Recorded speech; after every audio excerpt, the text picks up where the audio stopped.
Ever experience the whirlwind of emotions when an avoidant partner suddenly resurfaces after a period of silence? Well, you are not alone. And in this video, specifically today, we are going to cover the reasons why an avoidant attachment style tends to resurface or come back after a period of no contact. I will help you first to understand what an avoidant attachment style is, if you're not already familiar, just very briefly.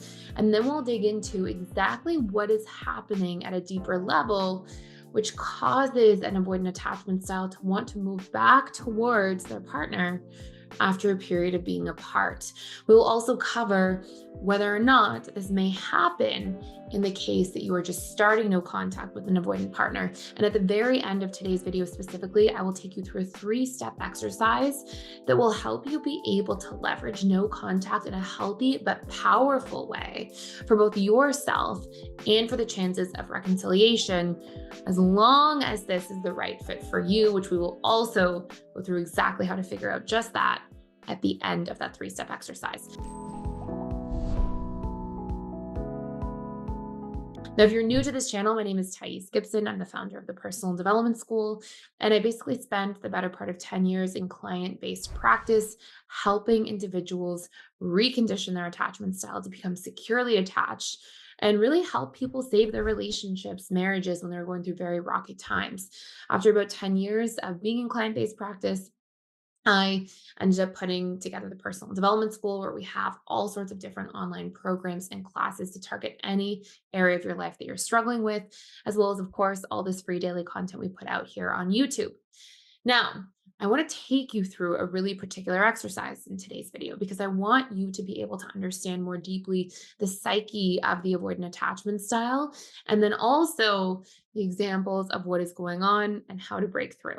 So I'll actually share my screen here with you, and I want to just start by defining what an avoidant attachment style is. Now, if you're not already familiar, we have right here an avoidant attachment style is essentially a pattern of emotional characteristics that really depict a person's tendency to avoid emotional closeness and also diminish the importance of relationships as a means of self protection. So, what you have is a person who grew up with wounds around emotional closeness. And as a result of this, they end up wanting to keep pushing emotional closeness away as adults to protect themselves from having to deal with or feel those wounds from childhood again. Now, avoidant attachment styles are one of 4 major attachment styles, and the basic operating system that they are governed by is this idea of their feelings minus their fears. And what I mean by this is that somebody who has an avoidant attachment style is still going to fall into infatuation with others. They're still going to feel attraction towards others. They're still going to develop feelings with other people. But particularly avoidant attachment style will start to develop feelings. And once those feelings become too real or they feel too attached, their own feelings will start to scare them, which will surface these subconscious wounds from childhood. Now, if you've ever seen the idea of the Freudian iceberg diagram that depicts the conscious, the subconscious, and the unconscious, what we have here above the tip of the waterline or the tip of the iceberg is the conscious mind. It's responsible for roughly 3 to 5% of your beliefs, your thoughts, your emotions, your actions. Then we have our subconscious mind making up this majority of what's beneath the surface. And that is responsible, including with your unconscious mind, this very bottom tip of the iceberg, those collectively are responsible for 95 to 97% of your beliefs, your thoughts, your emotions, your actions.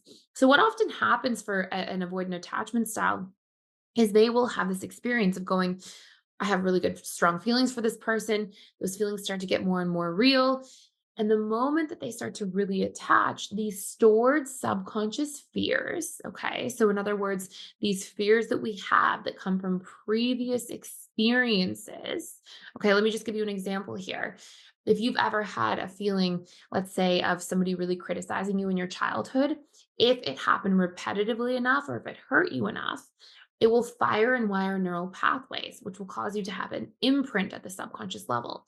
And years later, you may fear somebody making you feel not good enough again, or you may be extra sensitive to criticism. The same thing happens for all of us all the time. And the most clear avoidant attachment style example is that they have this dynamic where they feel a pain that takes place from connection. They feel this sense of suffering because they do not get their needs adequately met in childhood. And when they try to open up and connect emotionally, it often gets diminished or dismissed. And so now they have this deep subconscious set of fears and beliefs that if I open up emotionally again, I will be seen as weak or incapable or defective, like something's wrong with me. Or they may even fear ending up feeling emotionally unsafe or trapped with the wrong person who will diminish their actual need for emotional connection. And they tend to believe that really nobody's available for that. So they try to push their own needs for emotional connection down, compartmentalize them, repress them all the time. So now we have this person who, has an adult, is terrified of connecting, and they may appear on the surface in the early stages of a relationship like they're available for connection. They may be charming, charismatic, available to, make an effort, put an effort into relationships. But the moment things get real, that's when they're going to end up pulling back.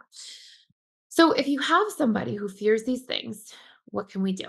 Well, one of the first things that we can do is, after a breakup takes place, what you'll often see is that this is what impacts a dismissive avoidant the most. Because if they have these feelings for somebody that they're developing, once that person is really close in proximity, it's triggering those fears. It's causing those fears to sort of be drummed up from the subconscious level here, and they're made aware of them, right? They fear being too close and seen as weak or incapable. They fear ending up with the wrong person or being trapped or emotionally unsafe.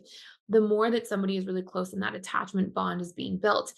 But if somebody goes away, now those fears cannot get poked at, right? There's no catalyst for those subconscious fears to now come to the surface. So all of a sudden, we have an individual who their fears subside. They basically go back down into the subconscious mind, and now they go back into feeling their feelings. Generally, this tends to happen at a cadence of about 6 weeks after no contact, where they've had enough time and space to feel like, okay, I don't have to fear all of these things that I started to feel when I got attached to somebody. And now they start to really get back in touch with their feelings. It's part of why an avoidant tends to really fall in love when there's space in a relationship, is because they're always operating from this sort of equation of their feelings minus their fears of connection. I just wanted to jump in and share something exciting. We are actually, for the first time ever, running a promotion for 60% off of your first month at the Personal Development School. And this gives you access to all of our courses, including all of the courses about different attachment styles and how to navigate those relationships together. So, for example, a fearful avoidant with a dismissive avoidant, how to really work through that relationship, all the different challenges, how to show up. We also have courses on boundaries, communication, healing your attachment style to becoming secure. So many different courses in there. But on top of that, I'm in there 3 days a week doing live webinars. So you can come in, ask me any questions that you have at any time, and I will be there to support you. And I'd love to chat with you. And we actually have trained coaches and facilitators who are in there all other days of the week except for Sunday. And there are community support events through them. There are webinars with them, smaller classes. So you have so much extra support in really integrating all of the materials and work in there. And I will say, as excited I am about the YouTube videos that we get to put out every single day, just because of the length of the courses and content, they're so much better than our YouTube content because you can go into so much more depth. There's workbooks, worksheets, and tons of support. So if you want to check it out and actually get 60% off of your first month for only $39 at the Personal Development School, I will put a link to access that down below. But what do we do about this? Well, generally, the action steps, if you aren't already are no contact, are to go no contact for about 6 weeks. Sometimes it can take 6 weeks to up to 3 months before a dismissive avoidant is ready to really feel their feelings again, lower their guard, and think about or reconsider entering back into a relationship.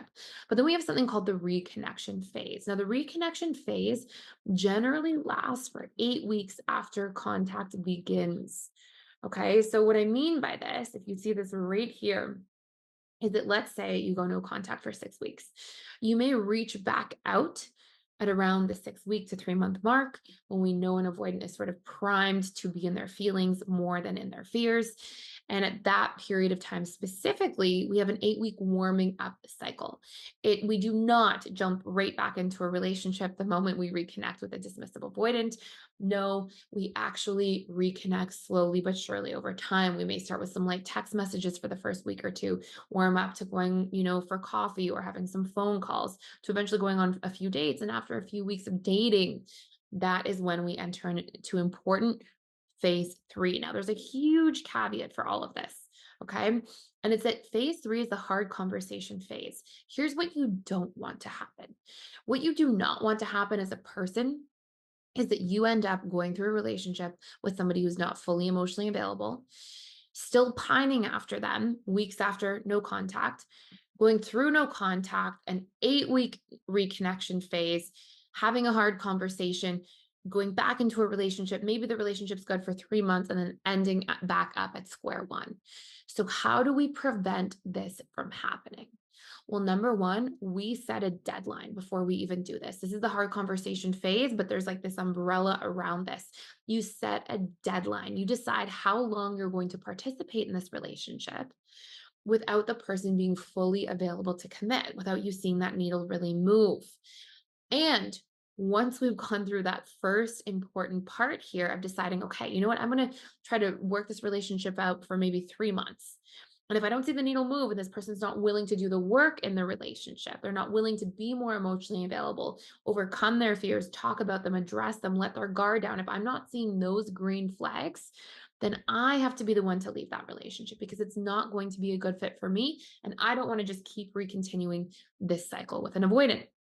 So this primes us for what we call the hard conversation phase, which really looks like, as we fill this out together, we need to talk about needs in a relationship. Okay, we need to actually bring up to the table, hey, we've we broke up, we were no contact for a while, we've been reconnecting for the past couple months, and obviously I'd like to see this go somewhere in the future, and I do still have feelings here, but there's a few things I need to know in order to consider really going full steam ahead together. And this is, I'd like to for us to be able to talk about our needs, how we can meet each other's needs.